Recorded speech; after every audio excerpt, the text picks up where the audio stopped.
Yo William. Tiara dalam masalah. Plak. Yo tampak dengan kesal membanting ponsel miliknya di atas meja. Beruntung ponsel miliknya tersebut tidak pecah. Benar kata Paman Tigor. Mereka ini memang sangat licin. Berarti memang harus dengan cara gangster untuk menumpas. Gangster ini, kata Yo dalam hati. Baru saja dia mendapat panggilan telepon dari Rio yang mengatakan bahwa beberapa pelaku kerusuhan di Gang Kumuh yang sempat tertangkap, tidak memberikan keterangan, dan mereka lebih memilih untuk bungkam walau berbagai metode untuk mengorek keterangan telah dilakukan. Hal inilah yang membuat Yo William merasa marah. Sudah cukup main-mainnya. Waktunya untuk serius. Kata Yo lagi. Dia kembali menyambar ponsel miliknya, lalu segera mengirim pesan suara kepada Tigor. Paman. Tadi Paman Rio mengatakan kepadaku bahwa dia tidak berhasil mengorek keterangan dari orang-orang geng tengkorak. Sekarang, aku menginginkan agar Paman memusatkan perhatian ke Kuala Nipah. Tumpuk orang-orang kita untuk melindungi proyek kita yang berada di sana. Kali ini, semua langkah harus segera diambil. Aku tidak ingin keluarga Miller tinggal lebih dari 3 hari lagi di Tasik Putri. Apa rencanamu selanjutnya? Tanya Tigor dalam pesan balasan. Geng tengkorak malam ini akan musnah. Tapi sebelum malam menjelang, aku ingin tahu seperti apa penyelidikan terhadap pabrik milik keluarga Miller itu. Tanya Yo masih dalam pesan audio. Beberapa orang-orang Tiger Sham yang menyamar menjadi anggota kepolisian menemukan sesuatu yang mencurigakan. Mereka telah menemukan adanya lorong bawah tanah yang sengaja disamarkan. Baiklah. Jangan ganggu lorong itu. Aku pastikan bahwa saat ini mereka sedang mencari cara untuk mengeluarkan barang mereka dalam jumlah yang tidak sedikit. Jaga jarak dan hindari pergerakan yang bisa membuat mereka curiga. Oh ya Paman. Jangan lupa untuk berkoordinasi dengan Paman Rio. Jangan sampai barang yang mereka bawa lolos sampai ke tengah laut. Karena, jika mereka berhasil, pengorbananku akan sia-sia. Dimengerti. Jawab Tigor. Yo kembali mengirim pesan. Tapi, kali ini bukan kepada Tigor. Melainkan kepada organisasi tentara bayaran Tiger Sham. Tiger Sham, masuk. Siap menerima perintah.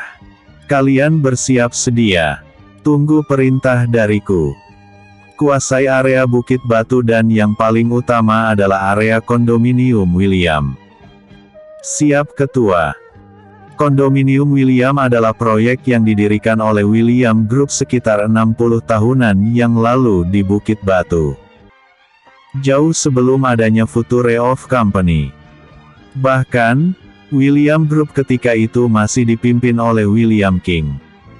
Oleh karena itulah mengapa bangunan kondominium itu disebut sebagai kondominium William.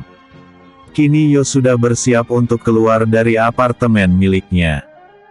Karena apartemen ini juga terletak di kawasan Bukit Batu, maka tidak terlalu sulit bagi Yo untuk bergerak sendiri. Dia ingin dengan tangannya sendiri yang akan memeras orang-orang dari geng tengkorak ini seperti dia memeras kain yang basah. Setelah mempersiapkan segala sesuatunya, dan tidak lupa menyelipkan rencong emas warisan dari Tengku Mahmud di pinggangnya, Yo pun berniat hendak keluar dari apartemen miliknya. Namun, begitu dia tiba di depan pintu, dia sangat terkejut karena di sana sudah menunggu seorang gadis yang sangat dia kenal. Tiara, gumam Yo perlahan. Aku mencarimu kemana-mana Yo. Kata Tiara sedikit mendongak untuk menatap wajah pemuda itu. Oh, ada apakah gerangan? Aku sedang banyak urusan. Kau tunggu saja aku di sini. Aku tidak akan lama, kata Yo yang segera akan berlalu. Namun langkah kakinya terhenti ketika Tiara menarik ujung jaket hoodie hitam yang dia kenakan. "Kau akan kemana, Yo?" tanya Tiara. "Membalas semua yang telah dilakukan oleh kekasihmu itu." Dingin jawaban yang keluar dari mulut Yo. "Dia bukan kekasihku. Aku dan orang tuaku diancam. Jika tidak begitu, maka semua penduduk Kuala Nipah akan diusir dan harta mereka akan disita," kata Tiara. Gadis itu lalu menceritakan semuanya kepada Yo tanpa ada yang ditambah-tambahi, ataupun dikurangi. "Harusnya kau lebih jujur dan terbuka kepadaku. Tapi tidak apa-apa. Aku tetap berterima kasih kepadamu. Dengan begitu, aku memiliki alasan untuk menyerang balik. Mereka sudah mengusikku terlalu banyak. Aku akan mengambil beberapa dari mereka. Paling tidak, keluarga Miller hanya akan tinggal nama. Jadi, kau menjadikan aku sebagai alasan?" tanya Tiara. Itulah sulitnya berbicara dengan perempuan. "Sudahlah. Aku tidak punya banyak waktu untuk berdebat. Jika ingin berdebat, kau cari saja forum sendiri." "Yo, aku ikut." Tiara langsung berlari mengejar pemuda itu yang hampir sampai di pintu lift. Tepat ketika Yo memasuki ruangan lift, Tiara juga menyeruak masuk dan berdiri di samping pemuda itu. "Tiara, sekali ini dengarkan kata-kataku. Jangan ikuti aku. Karena ini sangat berbahaya. Berulang kali aku katakan bahwa aku tidak ingin kau terseret ke dalam masalahku. Kau mengerti?" kata Yo yang tidak suka diikuti oleh gadis itu. "Aku tidak memaksa untuk ikut. Hanya saja, kau harus tahu bahwa aku telah terseret ke dalam masalahmu. Mungkin ini takdirku. Tapi, sekali lagi tolong mengerti bahwa aku terpaksa. Aku juga memiliki dendam kepada Honor. Dia telah melecehkan aku dengan memaksaku untuk meneguk minuman keras," kata Tiara yang mulai terisak. "Apa? Demi Tuhan. Aku akan mematahkan tangan orang yang berani menyentuhmu." Geram betul hati pemuda itu mendengar pengaduan dari Tiara. Walaupun hubungan mereka saat ini sedang tidak bisa dikatakan baik, tapi Tiara ini masih memiliki ruang khusus di hati Yo. Oleh karena itu, menghina Tiara, berarti menginjak-injak harga dirinya sebanyak 10 kali lipat. Tiba di bawah, mereka tidak berbicara apa-apa lagi. Mereka berdua sibuk dengan urusan hati mereka masing-masing. Saat ini, Yo sudah mengenakan masker hitam lambang kucing miliknya, dan berjalan menuju ke arah mobil Audi miliknya yang telah penyok di beberapa bagian. Sebelum pergi, dia masih sempat berpesan kepada Tiara agar kembali saja ke rumah kontrakan, atau langsung saja ke Kuala Nipah. Dia melarang gadis itu untuk membuntuti dirinya. Karena ini akan sangat berbahaya, selain akan menghambat ruang gerak baginya.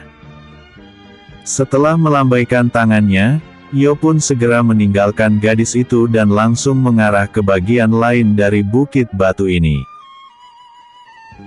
Namun, tanpa disadari, ada sepasang mata penuh amarah yang menyaksikan kejadian itu dari dalam mobil Mercedes-Benz hitam yang terparkir di persimpangan jalan.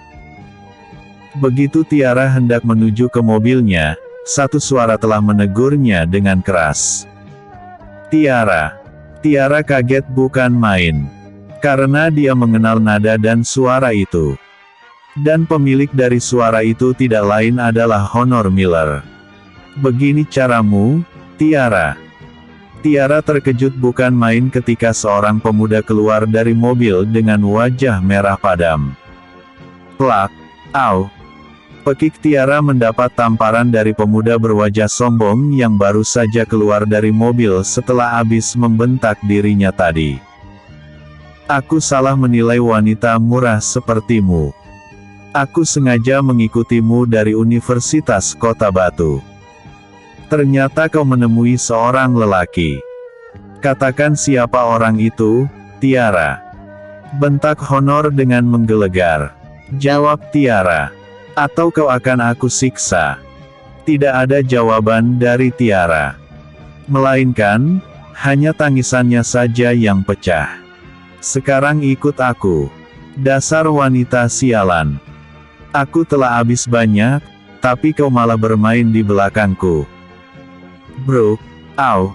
Pekik Tiara ketika Honor dengan paksa mendorong tubuhnya ke dalam mobil. Honor membanting pintu dengan keras, lalu dia pun memasuki mobil Mercedes miliknya, kemudian tancap gas menuju ke kota Tasik Putri dengan membawa Tiara bersama dengannya. Bersambung. Episode sebelumnya. Kalang kabut di keluarga Miller. Episode berikutnya. Tekanan bertubi-tubi mulai dirasakan. Yo William. Tekanan bertubi-tubi mulai dirasakan.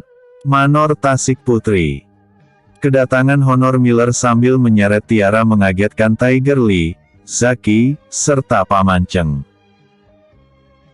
Di saat orang lain sedang memikirkan bagaimana dengan nasib perusahaan, kini mereka malah disuguhkan dengan adegan di mana Honor menyeret, menamparkan bahkan beberapa kali menjambak rambut gadis itu membuatnya terpekik menjerit disertai dengan kata-kata makian. Honor, apa yang kau lakukan? Bentak Tiger Lee yang sudah sampai di depan pintu. Di belakangnya tampak Zaki dan Paman Cheng menyusul dengan masing-masing dahi berkerut.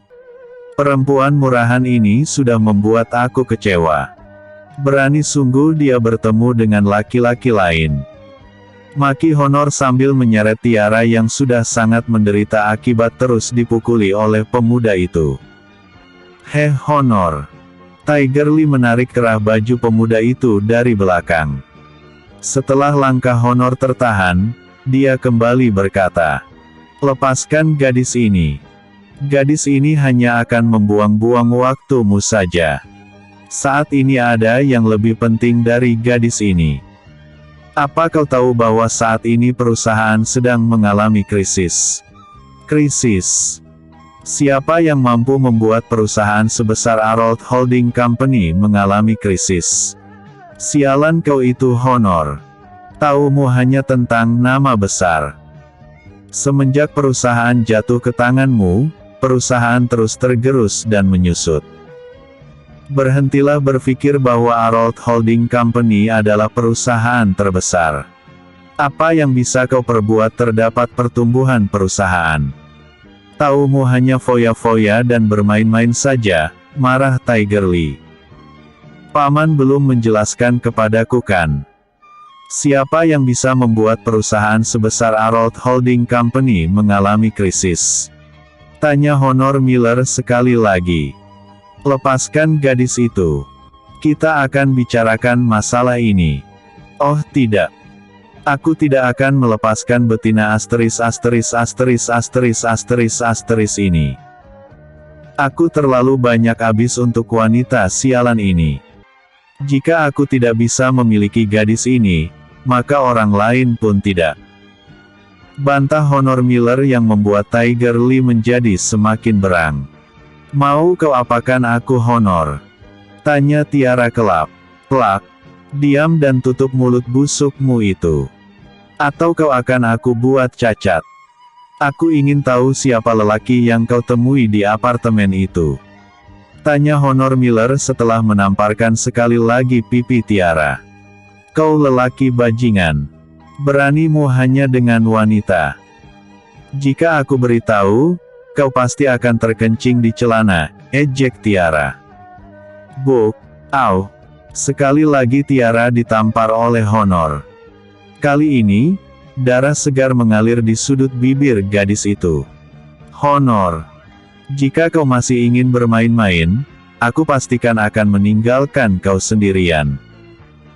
Aku tidak punya waktu untuk mengurusi orang yang sama sekali tidak pernah peduli dengan dirinya sendiri.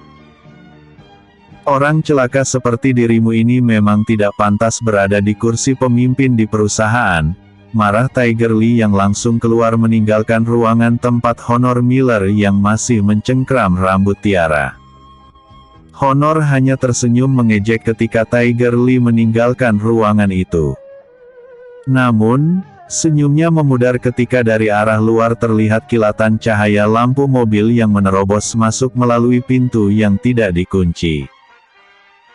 Kini, Honor Miller melihat sekitar 20 orang lelaki dengan dipimpin oleh seorang lelaki setengah baya berambut gondrong diikat memasuki ruangan itu. Sejenak lelaki itu melirik ke arah Tiara, tapi segera menatap sinis ke arah Honor. Honor yang melihat lelaki itu datang tanpa memberi salam segera tertawa. Hahaha, Tuan Marvin. Berani sekali Anda memasuki rumahku tanpa memberi salam. Apa Anda mengira bahwa rumahku ini kandang sapi? Tanya Honor dengan sinis. Honor, kau sungguh celaka. Apa yang telah kau lakukan terhadap Future of Company? Bentak Marvin dengan wajah gusar. Future of Company. Mengapa memangnya? Tanya Honor yang memang masih belum mengerti. Kau memang sialan. Gara-gara kau, saat ini Martins Group dalam bahaya. Kau telah menyerang gang kumuh dan membakar pusat hiburan milik Tower Sol Propier. Sekarang, karena tindakanmu itu, perusahaan raksasa itu telah menyerang saham milik Martins Group. Dengan kekuatan mereka pula, saat ini pabrik ikan sarden di dekat jembatan Tasik Putri telah diselidiki karena diduga hanya kedok untuk menutupi barang haram yang berada di ruangan bawah tanah. Beberapa mahasiswa juga telah melaporkan hasil penelitian mereka terhadap limbah pabrik. Dan kini, Pemkot serta pihak kepolisian masih mempelajari masalah ini. Jika mereka menemukan bukti, bukan hanya aku saja yang kembali meringkuk ke dalam penjara. Kau juga akan menjadi buruan. Mau lari kemana kau Honor? Aku tidak bodoh untuk kau jadikan bantalan. Jika aku tertangkap, kau juga akan aku seret. Kata Marvin sambil menunjuk-nunjuk ke arah wajah Honor. Bagai disambar halilintar, Honor terlihat menggigil ketika mendengar perkataan dari Marvin barusan. Kini dia menatap ke arah Zaki dan langsung bertanya. Apa benar yang dikatakan oleh Marvin ini, Zaki? Tanya Honor meminta kepastian. Benar. Itu jugalah yang ingin disampaikan oleh Brother Lee tadi. Tapi Anda terlalu sibuk dengan gadis ini. Jawab Zaki menjelaskan. Panggil kembali. Panggil Paman Lee dan suruh kembali ke sini. Ayo panggil. Kata Honor yang terlihat kalang kabut. Sejenak dia melupakan Tiara yang terjerembab di lantai ruangan itu karena kehabisan tenaga akibat terus disiksa olehnya. Cepatlah. Mengapa kalian diam saja? Panggil semuanya kemari. Teriak Honor. Di wajahnya jelas terlihat bahwa dia saat ini mengalami ketakutan yang amat sangat. Sulit. Kali ini Brother Lee tidak akan kembali lagi. Apalagi yang bisa dia harapkan untuk kembali. Gumam Zaki. Namun, dia segera juga menuruti perintah dari Honor. Honor saat ini benar-benar seperti kambing kebakaran jenggot. Dia duduk sejenak di sofa sambil mengurut keningnya. Honor. Hanya ada satu jalan jika kau ingin selamat. Tiba-tiba seorang lelaki tua yang sejak tadi hanya diam saja membuka suara. Kakek Cheng. Katakan. Aku mendengar, pinta Honor. Musnahkan laboratorium bawah tanah itu. Setidaknya, kita bisa terbebas dari tuduhan. Perusahaan yang mengalami krisis masih bisa dipulihkan. Namun, jika kau terjerat hukum di negara ini, maka akan sangat sulit untuk memulihkan nama baik. Ini karena, sudah beberapa kali nama Arold Holding Company cacat di mata dunia bisnis. Bagaimana caranya kakek? Kita sudah tidak punya banyak waktu lagi, keluh Honor. Keringat dingin tampak sudah mengalir dari dahinya. Kau jangan khawatir. Sejak tadi pagi, Tiger dan Zaki telah mengurus semuanya. Kim dan Liem Guan juga sudah mempersiapkan tempat di Kuala Nipah. Malam esok satu kapal besar akan merapat di Kuala Nipah. Jika kau tidak memusnahkan barang itu, kau bisa memindahkan seluruh barang-barang tersebut ke Kuala Nipah. Di sana Kim sudah menunggu. Bergeraklah sesegera mungkin, kata Paman Cheng seperti memberikan hembusan angin segar di tengah gerah yang dirasakan oleh Honor saat ini. Terima kasih kakek. Ayo Marven. Kita hubungi anggota geng Tengkorak dan bawa sekalian anak buahmu. Malam ini juga kita harus memindahkan barang-barang tersebut ke Kuala Nipah. Ayo. Kata Honor menyuruh Marven agar segera mengumpulkan anak buahnya. Sementara dia segera menghubungi Butet untuk meminta bantuan tanpa dia tahu bahwa saat ini geng Tengkorak sedang menghadapi bahaya yang sangat besar.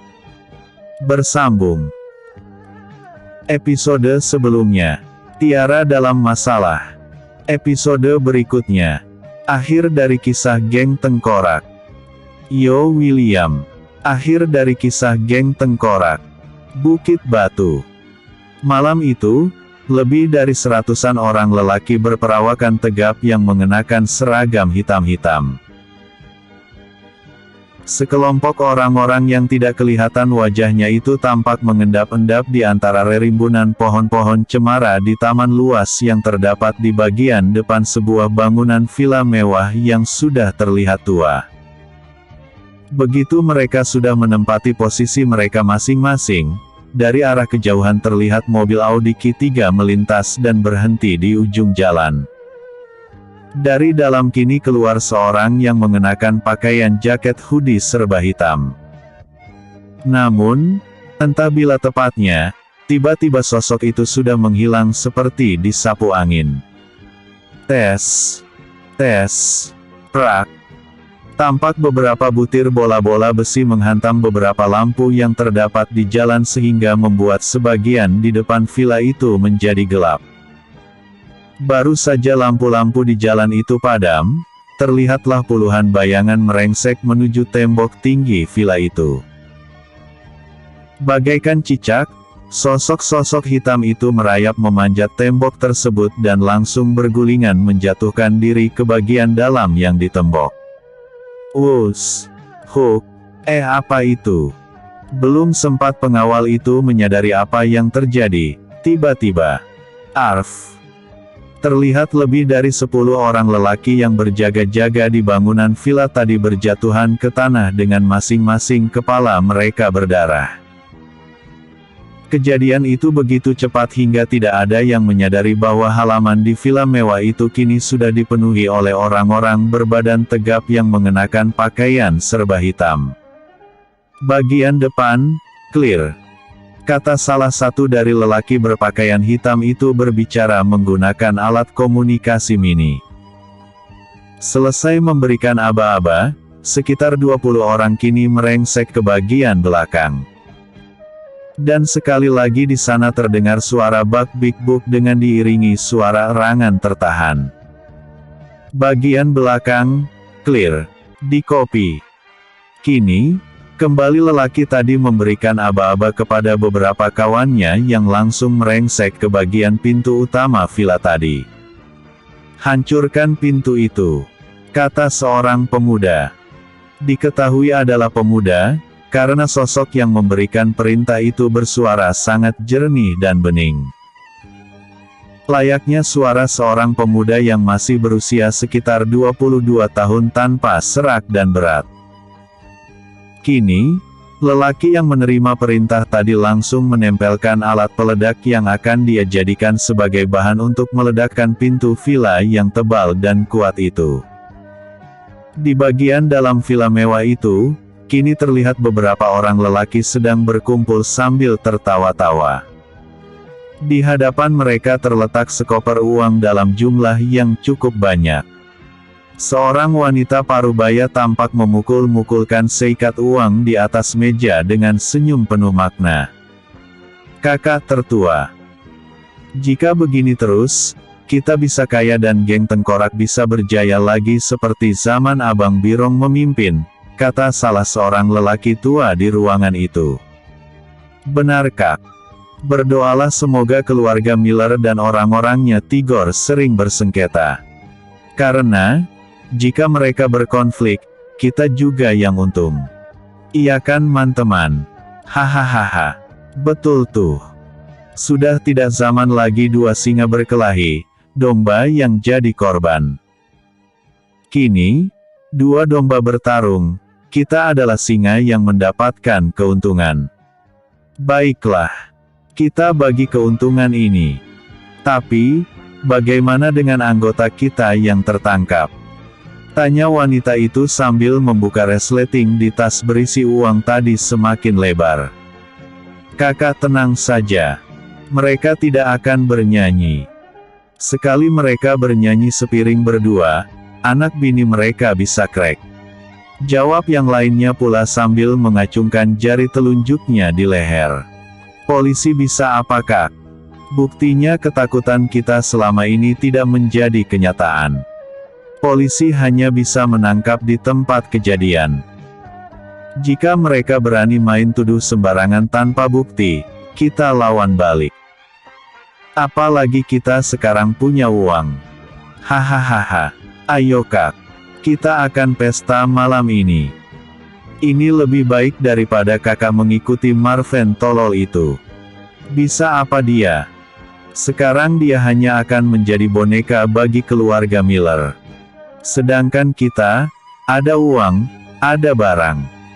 Butuh tenaga kita, maka sediakan uang yang banyak. Benar begitu kawan-kawan? Benar. Jawab mereka serentak. Baiklah. Aku akan membagi-bagikan uang hasil kerja kita. Kemari kalian. Kata wanita itu pula. Mereka kini membuat lingkaran di depan meja. Bagi yang tidak kebagian kursi, maka mereka akan bersila di lantai dengan sukarela. Asalkan posisi mereka dekat dengan meja yang di atasnya terdapat tas berisi uang tadi. Boom!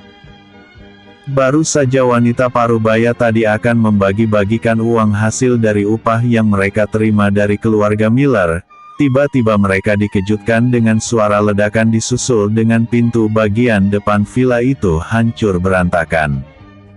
Kepala berkurap. Latah seorang lelaki tua kaget.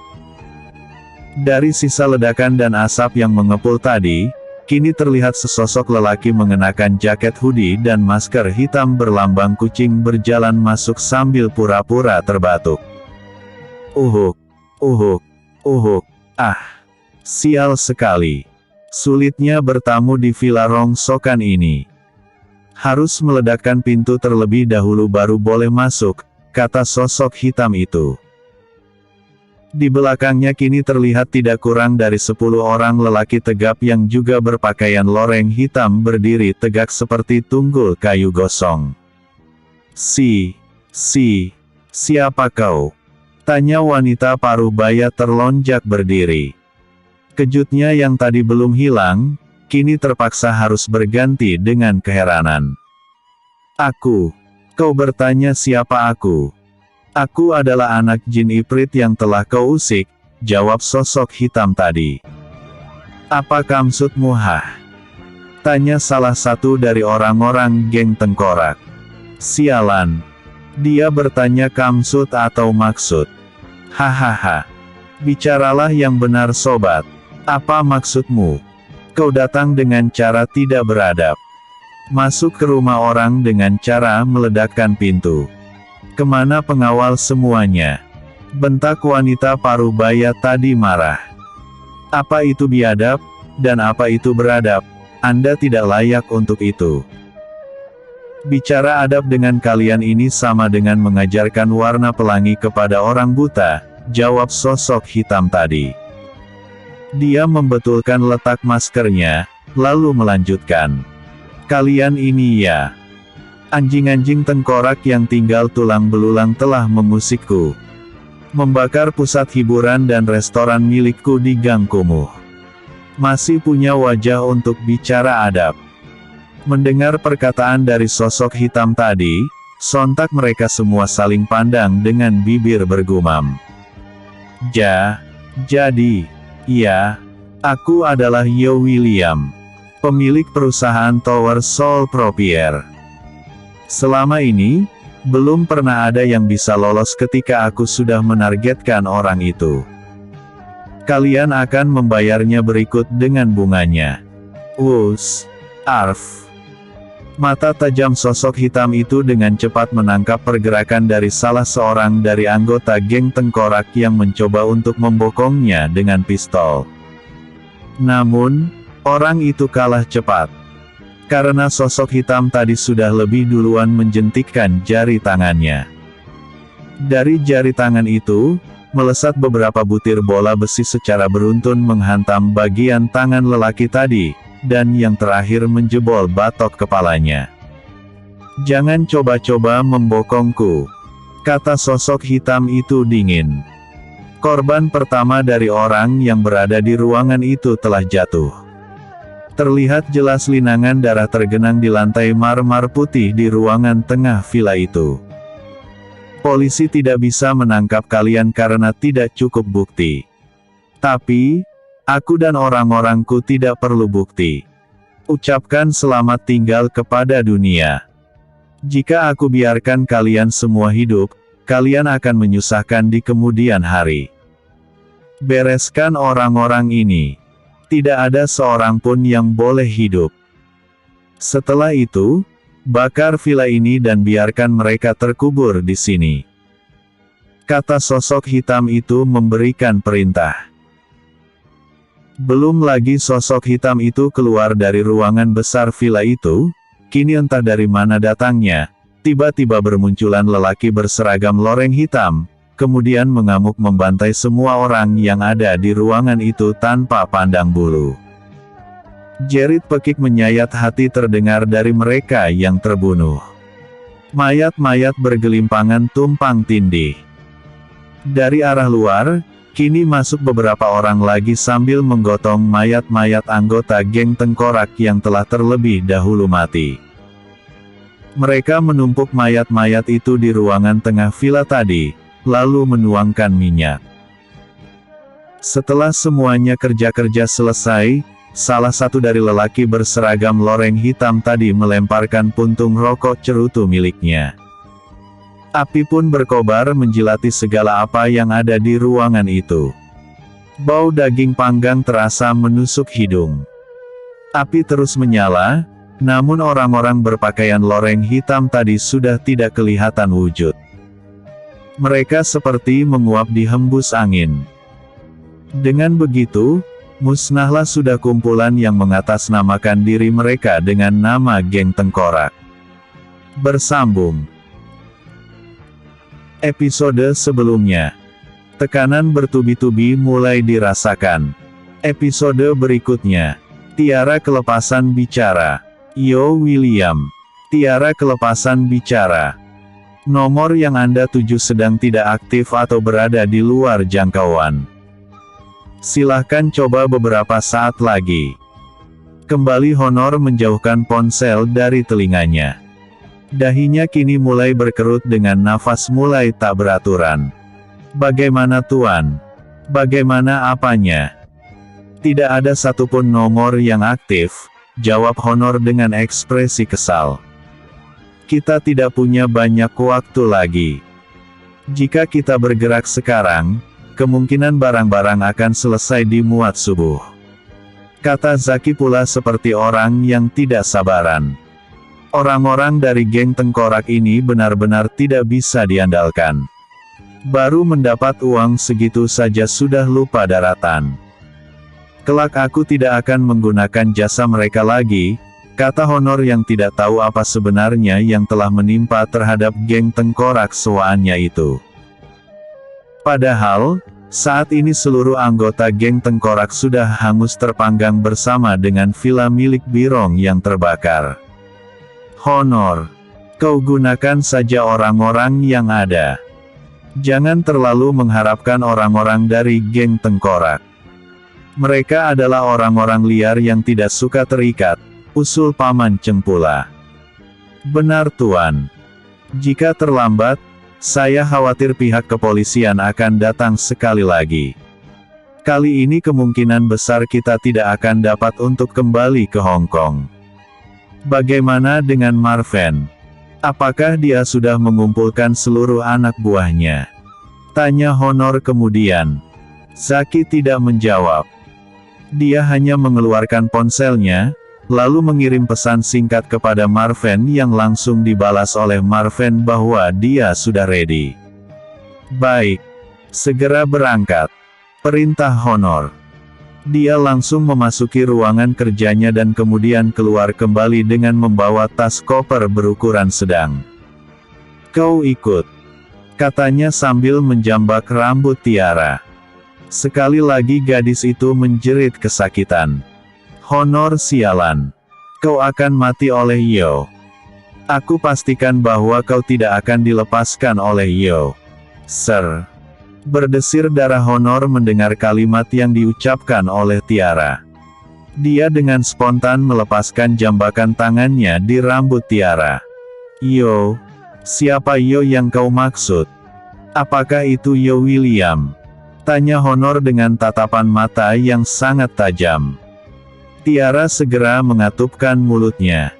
Seketika dia sadar bahwa dia sudah terlepas kata. Seperti kata pepatah, mulutmu adalah harimaumu. Kini Tiara tidak bisa lagi menarik kata-katanya. Dia sadar bahwa Honor tidak sebodoh itu. Yo siapa? Kau? Lekas jawab. Plak. Au. Pekik Tiara karena sekali lagi menerima tamparan. Tuan. Bunuh saja gadis ini. Kita sudah tidak memiliki banyak waktu lagi. Diam. Bentak Honor berang, membuat Zaki segera mengatupkan bibirnya. Betina sialan ini menyebutkan nama Yo. Ayo jawab. Yo siapa? Apakah itu Yo William? Aku pastikan bahwa kau akan mati secara perlahan jika kau tidak memberitahuku Yo yang mana. Berikan aku pisau. Pinta Honor. Salah seorang dari pengawal yang berada di sekitar situ segera meraba ke pinggangnya dan kemudian mengeluarkan sebilah pisau, lalu menyerahkannya kepada Honor. Aku akan merusak wajah cantikmu ini. Aku tidak akan membunuhmu. Tapi, kau akan merasakan betapa pahitnya menjalani sisa hidupmu setelah ini. Ancam Honor dengan pisau di tangannya menari-nari menjelajahi di bagian wajah gadis itu. Ya, memang benar. Aku adalah kekasih dari Yo William. Asal kau tahu saja. Aku ke Bukit Batu karena menemui Yo untuk meminta bantuan darinya. Dan dia berjanji akan membunuhmu. Kau tunggu saja. Apa kau pikir semudah itu untuk kembali ke negara asalmu? Kau telah membuka silang sengketa dengannya. Kau akan dipaksa untuk membayar. Jawab Tiara ketus. Entah dari mana dia mendapat tenaga dan keberanian untuk memaki Honor Miller. Tapi yang jelas, baginya kini hidup dan mati sudah tidak begitu penting. Kau, wih. Cairan putih kemerahan meluncur deras dari bibir Tiara dan hinggap dengan mulus di wajah Honor. Tentu saja cairan itu berbau tidak sedap. Apalagi jika si pemilik cairan itu doyan makan jengkol. Kurang ajar. Plak. Ku bunuh kau sialan. Buk. Uhuk. Uhuk. Uhuk. Tiara terbatuk-batuk ketika Honor menendang bagian punggungnya. Honor seperti gelap mata. Dia memukuli gadis itu hingga babak belur. Ketika dia akan menikamkan pisau yang ada di tangannya ke arah leher gadis itu, Zaki yang melihat ini buru-buru mencegah. Hentikan Tuan. Lepaskan. Atau, kau yang akan aku bunuh. Teriak Honor. Mengapa Anda tidak berpikir dengan jernih? Gadis ini bukankah mengaku sebagai kekasih dari musuh Anda? Mengapa tidak dijadikan saja sebagai tameng hidup? Anda bisa memeras nyawa Yo dengan bermodalkan gadis ini. Itu jauh lebih menguntungkan. Ketika Yo mati, maka dendam Anda akan lunas. Bisik Zaki dengan senyum licik di wajahnya. Bagaikan orang mabuk disiram air, Honor seperti tersadar mendengar kata-kata dari Zaki tadi. Matanya melotot. Mulutnya ternganga. Namun, perlahan-lahan sebentuk senyum terukir di wajahnya. Senyum yang paling sialan yang pernah dilihat oleh Tiara. Kau benar. Mengapa aku begitu bodoh? Kau ikut aku. Aku akan menjadikan dirimu sebagai umpan untuk memancing Yo datang kepadaku. Kau akan melihat bagaimana kekasihmu itu terbunuh di tanganku. Dengan begitu, dendam atas kematian ayahku akan terbalaskan. Kau akan melihat dengan mata kepalamu seperti apa kekasihmu itu meregang nyawa. Bajingan kau Honor. Mengapa kau tidak memakai gaun saja? Kau adalah sampah pecundang yang tidak berguna. Bisamu hanya mengancam. Mengandalkan orang lain dan dengan tidak tahu malu, kau memanfaatkan kelemahan orang. Jika aku menjadi dirimu, lebih baik aku terjun bebas dari tingkat paling atas. Mati saja daripada hidup tak berguna. Sudah tak berguna, menyusahkan orang pula.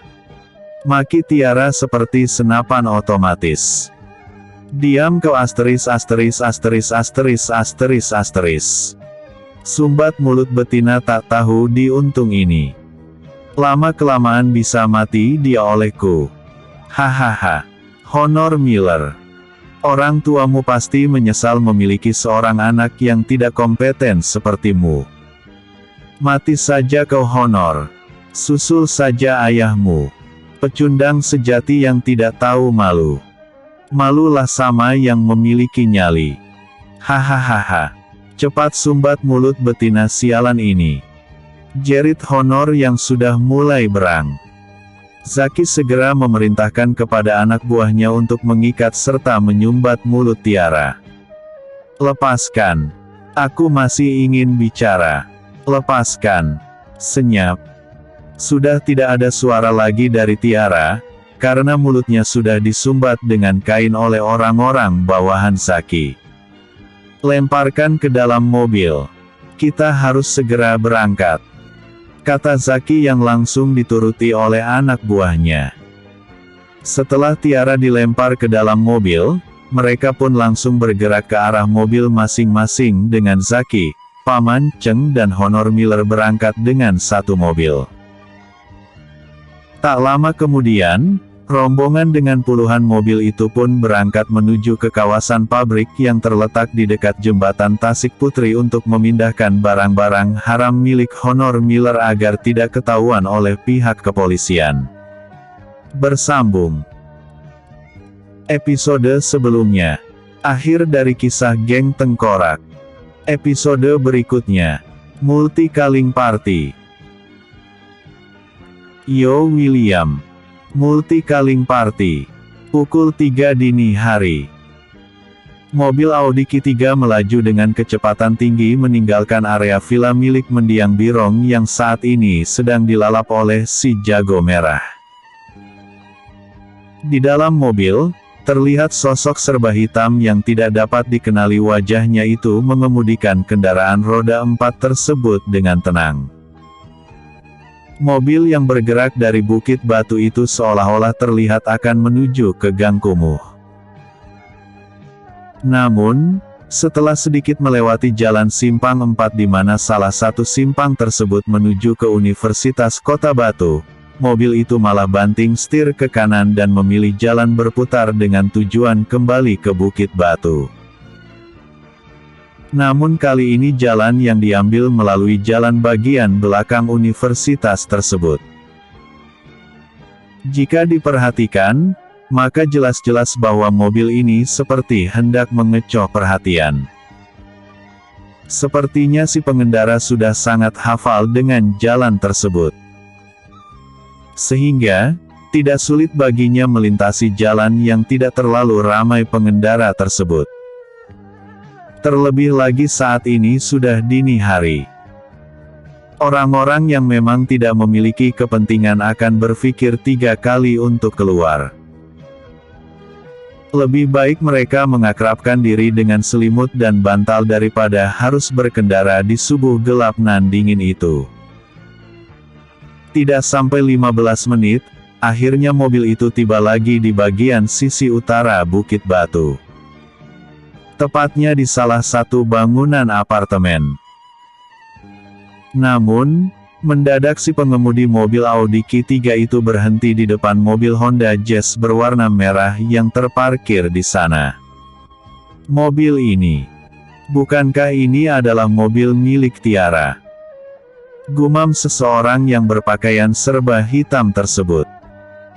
Merasa tidak enak hati, sosok hitam itu membuka jaketnya dan melepaskan masker yang dia kenakan, lalu keluar dari mobil dengan niat untuk menghampiri mobil Honda Jazz yang terparkir tersebut.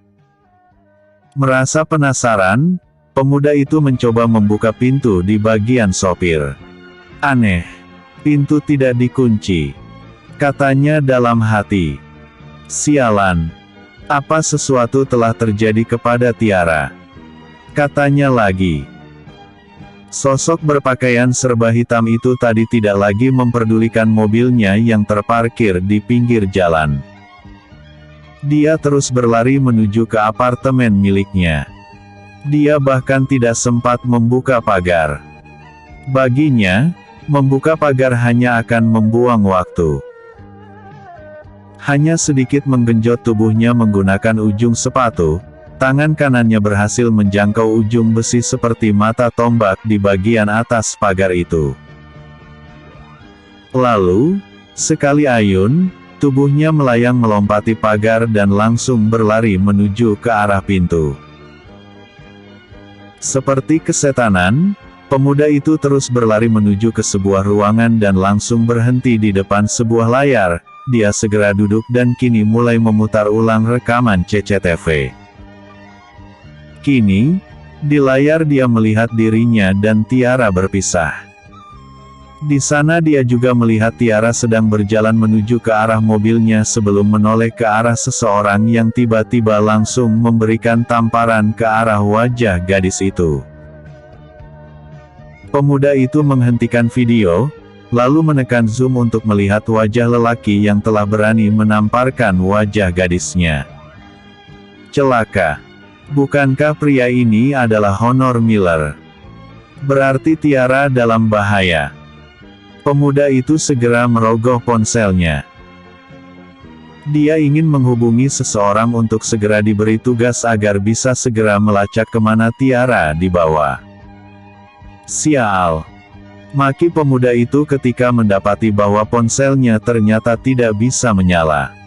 Baterainya habis, katanya sambil menggaruk kepala dengan kasar. Pontang-panting pemuda itu mencari pengisi daya. Setelah bertemu, dia masih harus menunggu dulu ponselnya untuk mengisi daya. Setidaknya butuh waktu 5 menit untuk bisa menyalakan kembali handphone miliknya. 5 menit dirasakan olehnya bagaikan 5 jam. Pemuda itu tampak tidak sabaran. Berulang kali dia menggigit kukunya. Entah apa arti dari tindakannya itu. Mungkin dia ingin mengusir rasa gusar di hatinya saat ini. 15%, katanya. Dia lalu menekan tombol on pada ponselnya itu. Ayolah cepat loadingmu. Cepatlah. Tingkahnya kini persis seperti cacing kepanasan. Beberapa saat berlalu, akhirnya ponsel itu normal dan sudah bisa digunakan. Dengan sangat cekatan sekali, pemuda itu langsung mencari nomor kontak dan langsung melakukan panggilan. Halo ketua. Sapa orang di seberang sana. Ben. Aku memerlukan bantuanmu. Silahkan Anda memberikan perintah, ketua. Ujar suara di seberang sana.